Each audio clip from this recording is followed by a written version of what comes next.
Let's see about initial setup and first use.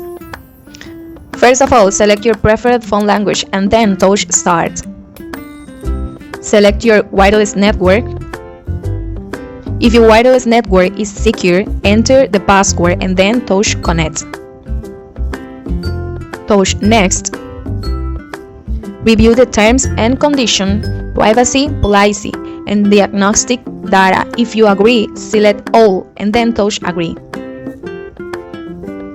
To add your Google account, enter your email address and then touch Next.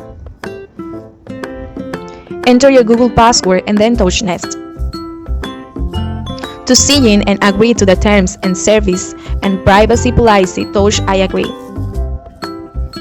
You can restore your apps and data from your previous devices. To view more options, swipe up. For this example, touch Don't Restore. Adjust the date and time and then touch Next.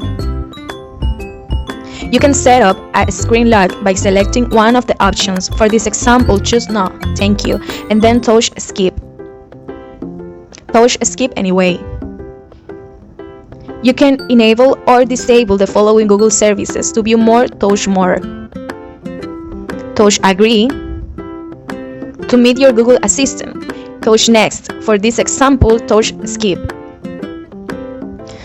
Select additional apps you would like to download. Swipe up to view more. Touch OK.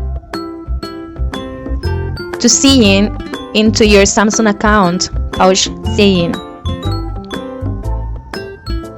If you do not have a Samsung account, touch Create Account. So now, enter your Samsung account information and then touch Sign. Review the terms and conditions. If you agree, select I agree to all and then touch Agree. Touch Next.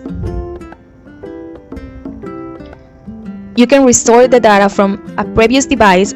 For this example, touch Restore. Check out useful features and then swipe up to view more. Touch Finish. To agree with T-Mobile's privacy policy, select Agree and then touch Next. If you agree with T-Mobile's privacy policy, touch Accept. Review the following information and then touch Accept. You have completed the steps. You got it. Don't forget to follow me for more instructions. Bye.